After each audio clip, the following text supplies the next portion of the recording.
Hello વિદ્યાર્થી મિત્રો, હું છું વિજય પટેલ. બાયોલોજીની અંદર આપનું હાર્દિક સ્વાગત કરું છું. આપણે ભણતા હતા ધોરણ 11 સાયન્સ પ્રકરણ નંબર 5. એની અંદર આજનો ટોપિક આપણે આવ્યો હતો કે પ્રકારના રૂપાંતરણો.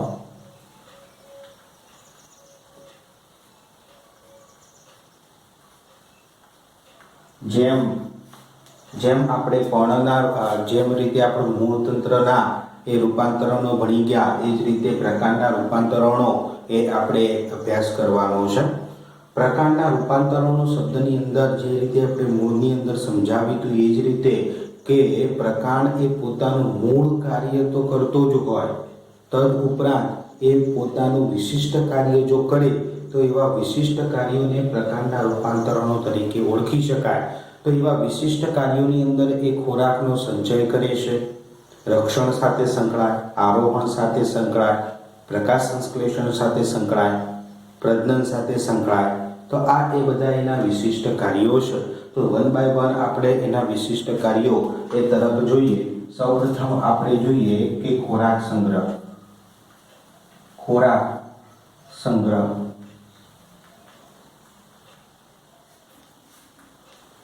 મોટાભાગની વનસ્પતિઓના સંદર્ભમાં જે આપણે એ ખાદ્ય સ્વરૂપે એ વનસ્પતિઓનો યુઝ કરીએ છીએ, તો એની અંદર એ બટાટા, આદુ, હળદર, સુરણ, જેને વજ્રકંદ તરીકે પણ ઓળખાય અને જમીન કંદ તરીકે પણ ઓળખાય છે, એવી બટાટા, આદુ, હળદર, સુરણ, અળવી જેવી વનસ્પતિઓ ખરી. તો આ બધી વનસ્પતિઓની અંદર ભૂમિગત પ્રકાંડમાં ખોરાકનો સંચય થાય છે, ખોરાકનો એ સંગ્રહ થતો હોય છે. ભૂમિગત પ્રકાંડ કયો હોય? જમીનની અંદર હોય.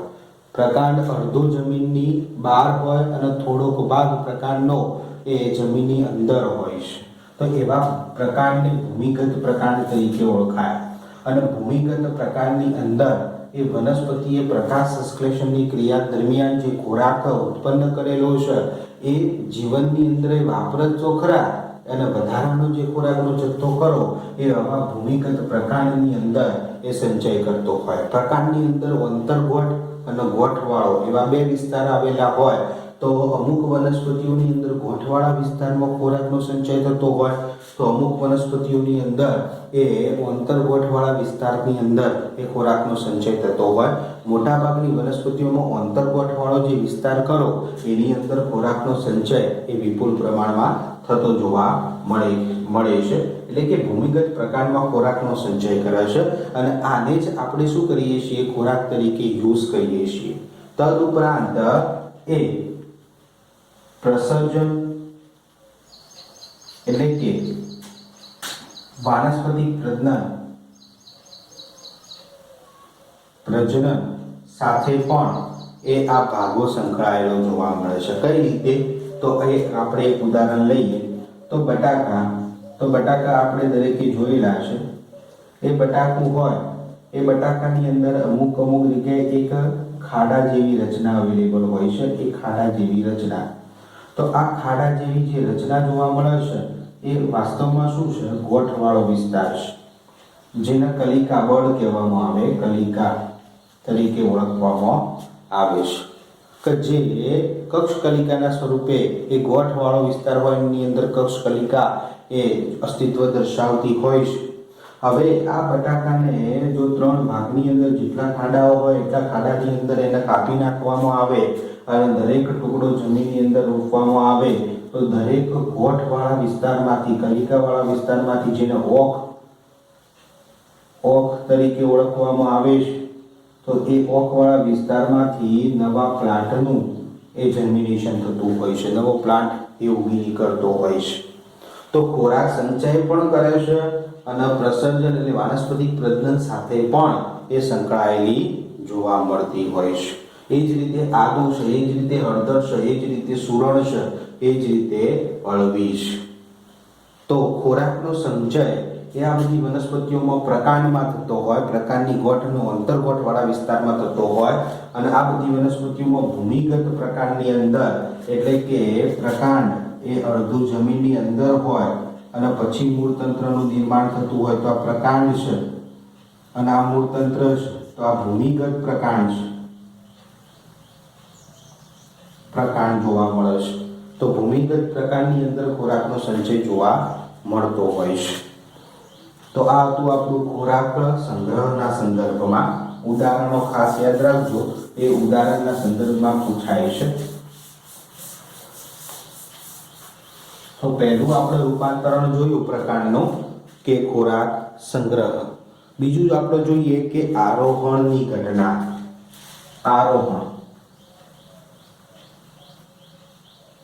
આરોહણને આપણે આધાર સ્વરૂપે લઈ શકીએ છીએ. તમે ઘણીવાર આ આરોહણ અને આધાર પ્રકારનું રૂપાંતરણ કઈ વનસ્પતિઓને મોસ્ટ ઓફલી લાગુ પડે છે કે જેમનું પ્રકાંડ એ નબળું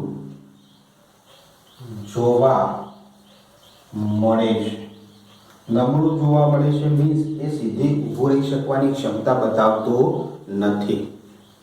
તો એવી વનસ્પતિઓ, વેલા વર્ગની વનસ્પતિઓ હોય તો એવી વનસ્પતિઓમાં આરોહણની ઘટના એ સંબંધિત રચના તમે જોઈ શકો છો.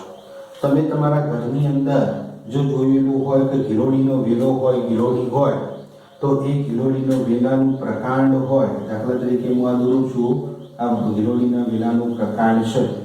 હવે ગિલોડીનો વેલો એ તમે ચઢાવો છો અથવા તો એનો મડવો બોધો છો, તો દાખલા તરીકે આ તાર બોધેલા છે, આ રીતે તાર બોધેલા છે, તો આ પ્રકાંડ છે ગિલોડીનું.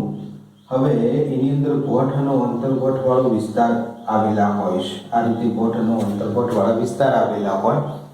ગોઠવાળા વિસ્તારની અંદરથી પર્ણનું નિર્માણ થતું જોવા મળે છે. તો આ એ ગિલોડીના વેલાનું પર્ણ જેવી રચનાઓ અહીંયા જોવા મળતી હોય છે. હવે ગોઠવાળો વિસ્તાર ખરો, પ્રકાંડ છે, પર્ણ છે, વચ્ચે એક કક્ષ કલિકા અવેલેબલ હોય, કલિકા જોવા મળતી હોય, અને આ કક્ષ કલિકામાંથી નાના પાતળા દોરી જેવા પ્રવર્ધ વિકસે અને એ પ્રવર્ધ સ્પ્રિંગ સ્વરૂપે એ આ જે પણ વાયર બોધેલો હોય, કોઈ દોરી બોધેલી હોય તો એના સાથે વીંટળાઈ જાય છે. એટલે પ્રકાંડને શું મળી રહ્યો? સહારો મળી રહ્યો. તો આ સ્પ્રિંગ જેવી રચના ખરી એને તમે શું કહેશો? પ્રકાંડ સૂત્ર તરીકે ઓળખશો. એ સીધા પણ હોઈ શકે અને સ્પ્રિંગ જેવા એ વળેલા પણ જોવા મળે છે. કુંતલાકાર સ્વરૂપે વળેલા એ તમને જોવા મળતા હોય છે, જેને પ્રકાંડ સૂત્ર તરીકે ઓળખાય અને એ કક્ષકલિકામાંથી નિર્માણ પામતા હોય છે. અમુક વનસ્પતિઓની અંદર એ પ્રકાંડની અગ્રકલિકા ખરી, એ અગ્રકલિકા એ સ્પ્રિંગ જેવા સ્વરૂપે વળી અને આરોહણ સાથે સંબંધિત કાર્ય કરતી હોય છે.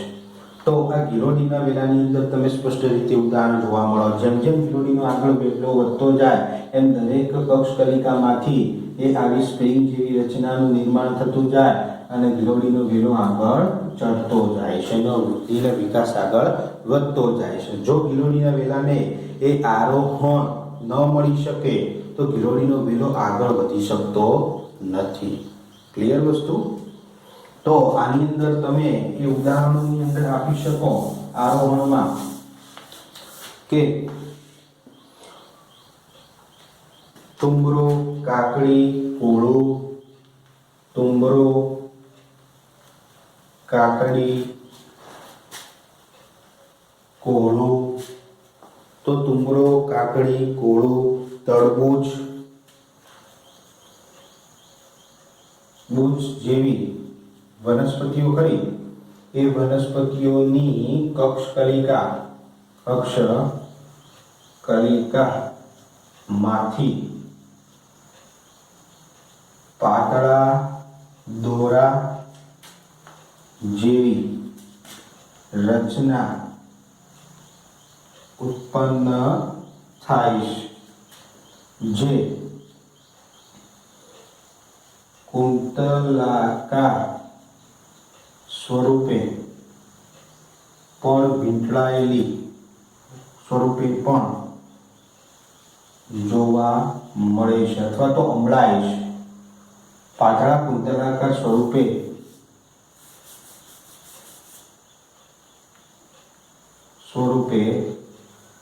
અંબળાય છે એટલે કે વળે છે અને કોઈ આધાર સાથે વીંટળાઈ જાય છે.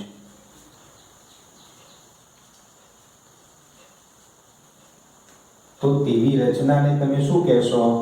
પ્રકાંડ સૂત્ર તરીકે ઓળખશો. શું કહેવાય તેને? પ્રકાંડ સૂત્ર. પ્રકાંડ સૂત્ર આપણે આકૃતિના સંદર્ભમાં બતાવ્યું. અક્ષકલિકામાંથી એક સ્પ્રિંગ જેવી રચના નીકળે એને પ્રકાંડ સૂત્ર કહે છે. તો પ્રકાંડના રૂપાંતરણોમાં આરોહણમાં પ્રકાંડ સૂત્રનું નિર્માણ થઈ અને વનસ્પતિ પોતાનો વૃદ્ધિનો વિકાસ એ આગળ વધારી શકે છે. આપણું બીજું એ પ્રકાંડના રૂપાંતરણનું ઉદાહરણ હતું.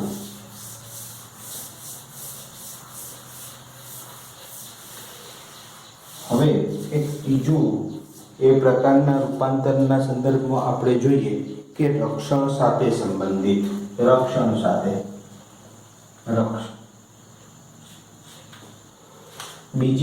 બીજા પ્રાણીઓ હોય, વનસ્પતિ ઉગેલી હોય, બીજા પ્રાણીઓ એને ખાઈ ન જાય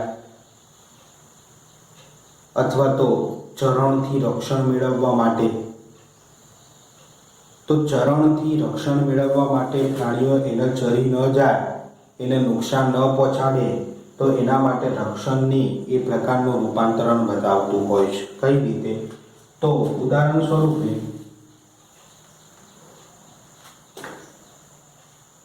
બોગનવેલ, લીંબુ જેવી વનસ્પતિઓ ખરી. તો બોગનવેલ અને લીંબુ જેવી વનસ્પતિઓ ખરી એનું પ્રકાંડ હોય અને એ પ્રકારની અંદર ગોઠનું અંતર્ગોઠવાળો વિસ્તાર હોય, તો ગોઠવાળા વિસ્તારમાંથી એ પર્ણનું નિર્માણ થયેલું હોય. તો આ રીતે પર્ણનું નિર્માણ થયેલું છે ગોઠવાળા વિસ્તારમાંથી. હવે એની અંદર જે આ કક્ષકલિકાઓ જોવા મળતી હોય, એ કક્ષકલિકામાંથી કઠણ અને સોય આકારના નીડલ શેપ આ પ્રકારે એક પ્રવર્ધો નીકળતા હોય. કઠણ હોય અને આ રીતે પ્રવર્ધ નીકળતા હોય, જેને કંટક તરીકે ઓળખાય. શું કહેવાય? કંટક તરીકે ઓળખાય. કે જે પ્રકારનું જ રૂપાંતરણ છે અને એ કંટક સ્વરૂપે કોઈ પણ વનસ્પતિ જ્યારે પર્ણને ખાવા માટે આવશે ત્યારે આ કંટક સ્વરૂપે એને વાગશે અને એ ખાશે નહીં, જેથી કરીને વનસ્પતિ પોતાનો સ્વ બચાવ એ કરી શકશે. તો વનસ્પતિઓ પોતાના સ્વ બચાવ માટે એ આ કંટક જેવી રચના એ ઉત્પન્ન કરતી હોય છે. બરોબર? તો લખી શકાય કે વનસ્પતિઓ ના પ્રકાંડ પર ગોઠવાયેલી કક્ષકલિકાઓ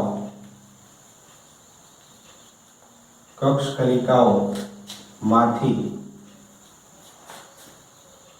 નીડલ સ્વરૂપે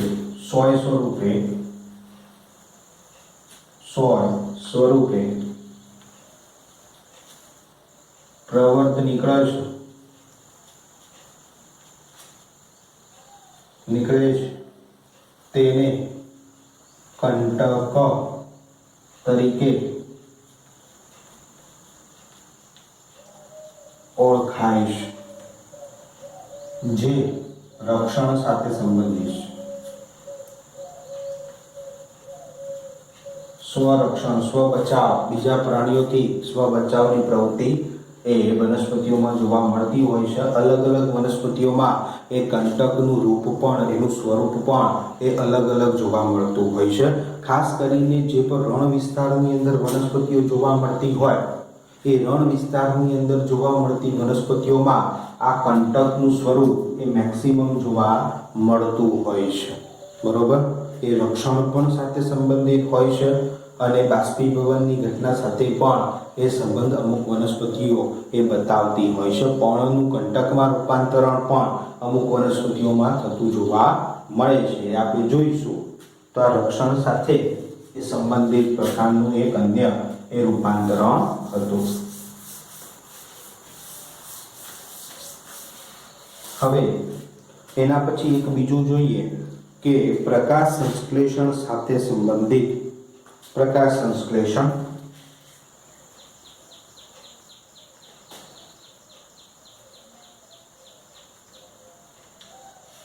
પ્રકાશ સંશ્લેષણ. હવે તમને થોડોક પ્રશ્ન થશે કે પ્રકાશ સંશ્લેષણ તો પર્ણનું કાર્ય છે, એમાં પ્રકાંડ શું ભાગ ભજવે છે? તો પ્રકાશ સંશ્લેષણના સંદર્ભમાં જ્યારે વનસ્પતિઓ એ અંકુરિત થતી હોય એ સમયગાળા દરમિયાન પ્રકાંડ લીલું હોય તો એ લીલું પ્રકાંડ એ ક્લોરોફિલ દર્શાવે છે, એટલે જાતે પોતે એ પ્રકાશ સંશ્લેષણની ક્રિયા કરવા માટે સમર્થ છે.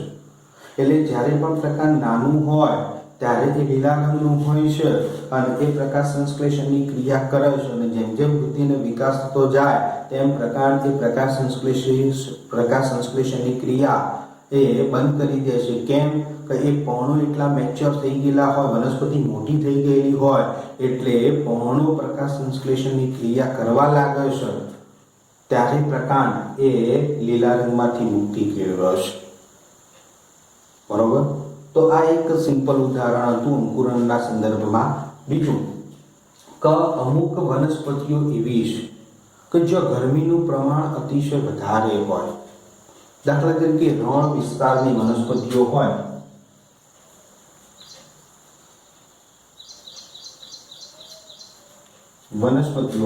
રણ વિસ્તારની વનસ્પતિઓમાં થોર, ફાફડા થોર જેવી વનસ્પતિઓ તમે જોયેલી હશે. તો થોર, ફાફડા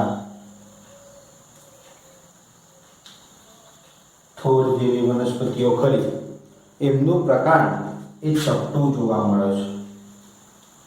પ્રકાંડ કેવું હોય? ચપટું હોય છે. બરાબર.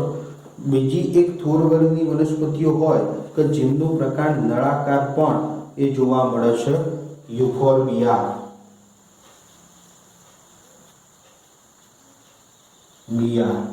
થોર વર્ગની વનસ્પતિ છે. તો આ યુફોર્બિયાની અંદર પ્રકાંડ કેવું જોવા મળે છે? નળાકાર એ જોવા મળતું હોય છે. આ હું તમને શું સમજાવી રહ્યો છું? તો પ્રકાંડની રચના સમજાવી રહ્યો છું કે દાખલા તરીકે આકૃતિ દોરો, પ્રકાંડ ચપટું હોય, ત્યાં પ્રકાંડ ચપટું છે. થોર વર્ગની વનસ્પતિઓમાં આ રીતે પ્રકાંડ ચપટું જોવા મળે, ફ્લેટ જોવા મળે છે. અને આ પ્રકાંડ છે અને પ્રકાંડ ઉપર એ સૌપ્રથમ એ પર્ણનું નિર્માણ થતું હોય છે. નાના એવા એ પર્ણનું નિર્માણ થતું હોય છે. પર્ણનું નિર્માણ થતું હોય. પર્ણ શું થાય? રણની વનસ્પતિ છે. જો વધારે પ્રમાણમાં એના ઉપર પ્રકાશ પડે તો બાષ્પ સ્વરૂપે પાણી એની અંદર જે હોય એ વાતાવરણમાં જતું રહે, વનસ્પતિ સુકાઈ જાય છે. તો એના અનુસંધાનમાં આ ફાફડા થોર જેવી થોર વર્ગની વનસ્પતિઓ ખરી, તો થોર વર્ગની વનસ્પતિઓ પોતાના પર્ણનું શેમાં રૂપાંતરણ કરે છે? કંટકમાં રૂપાંતરણ કરે. શું કરે? આ એની મુખ્ય ખાસિયત છે. એના ઉપર જે પર્ણ જોવા મળતા હોય એ પર્ણના સ્વરૂપે એ પર્ણનું એ કંટકમાં રૂપાંતરણ કરી નાખે છે. પર્ણ વળી જાય અને કંટકમાં, તો એ ફાફડા થોર જેવી વર્ગની વનસ્પતિઓમાં એના ઉપર જે કોટા તમને એ જોવા મળે છે, જે કંટક જોવા મળે છે, એ કંટક વાસ્તવમાં શું છે? પર્ણ જ છે. પણ પ્રકાશ સંશ્લેષણની ક્રિયા અથવા બાષ્પોત્સર્જનની ક્રિયાને અટકાવવા માટે એ પર્ણનું શેમાં રૂપાંતરણ થયું? કંટકમાં રૂપાંતરણ થયેલું છે. અને આ જે તમને ભાગ જોવા મળે છે, આ જે તમને ભાગ જોવા મળે છે ચપટો, તો આ ચપટો ભાગ એ લીલા રંગનો તમને જોવા મળે છે, ઘેરા લીલા રંગનો જોવા મળે છે. અને આ ઘેરા લીલા રંગનો ભાગ જે છે એ પ્રકાશ સંશ્લેષણની ક્રિયા સાથે સંકળાયેલો હોય છે. તો પ્રકાંડ જે કાર્ય પર્ણનું છે પ્રકાશ સંશ્લેષણનું, એ થોર વર્ગની વનસ્પતિઓ કરી એ પ્રકાંડ એ પ્રકાશ સંશ્લેષણની ક્રિયા કરે છે. એટલે મેક્સિમમ એ પ્રકાંડ એ પ્રકાશ સંશ્લેષણની જો ક્રિયા કરતું હોય તો એને એવા પ્રકાંડને તમે શું કહેશો? એવા પ્રકાંડને એક વિશિષ્ટ નામ આપવામાં આવેલું છે કે પર્ણ સદસ્ય પ્રકાંડ. શું કીધું છે? પર્ણ સદસ્ય પ્રકાંડ. પર્ણ સદસ્ય પ્રકાંડનો મીનિંગ શું થાય? પર્ણ જેવું જ કાર્ય કોણ કરે છે? પ્રકાંડ કરે છે. પ્રકાશ સંશ્લેષણનું કાર્ય આમ તો પર્ણનું છે, પણ પર્ણ કાર્ય નથી કરતું, અહીંયા કોણ કરે છે? પ્રકાંડ કરે છે. એટલે પર્ણ સદસ્ય પ્રકાંડ તરીકે ઓળખાયું. આની અંદર તો પર્ણો હતા એ પર્ણો કંટકમાં રૂપાંતરણ થઈ ગયા અને રક્ષણ સાથે એ કાર્ય કરવા લાગ્યા. ક્લિયર વસ્તુ? તો પર્ણનું કાર્ય એ પ્રકાંડને સોંપી દીધું, તો પર્ણ સદસ્ય પ્રકાંડ એ કહેવામાં આવે છે. તો આપણો પ્રકાંડના રૂપાંતરણનો પ્રકાશ સંશ્લેષણનો ટોપિક હતો. હવે થોડુંક નેક્સ્ટ જોઈએ આગળ, પ્રજનન સાથે સંબંધિત